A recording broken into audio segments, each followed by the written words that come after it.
আসসালামু আলাইকুম সুপ্রিয় দর্শক, সবার কি অবস্থা? হাজির হয়ে গেলাম কারোহিম নিবেদিত গরিব ঘরের রাজপুত্র নাটকের ১৪তম পর্বে কী সব ঘটতে চলেছে তার অগ্রিম আপডেট নিয়ে। এই পর্বটি কেউ মিস করবেন না, কারণ এই পর্বে আপনারা দেখতে পারবেন মেঘলাকে দেখা যাবে প্রথম দিন অফিসে এসেই মিটিংয়ের বিষয় সে কোনো কিছু বুঝতে না পারায় ম্যানেজার কাকাকে তার পাশেই থাকতে বলবে।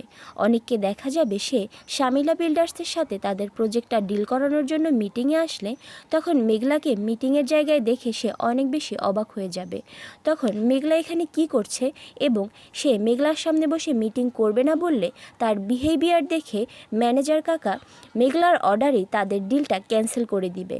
তখন অনেককে দেখা যাবে ডিল বাতিল হওয়ার কারণে সে অনেক বেশি মন খারাপ করে ফেলবে এবং মেঘলা একটা বস্তির মেয়ে হয়ে এত ক্ষমতা কিভাবে পেল, এভাবে কিভাবে সে অর্ডার দিচ্ছে, এসব বিষয় নিয়ে ভাবতে ভাবতে সেখান থেকে চলে আসবে।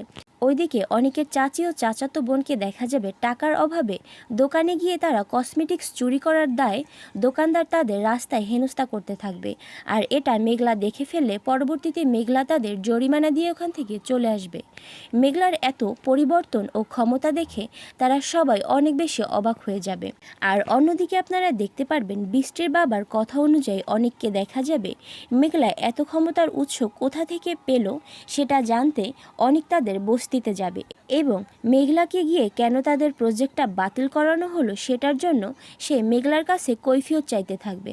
তখন মেঘলা বলবে, আমি কিছুই করিনি, তোমার ব্যবহারের কারণেই তোমার প্রজেক্টটা বাতিল হয়ে গিয়েছে, এখানে আমার কোনো হাত নেই।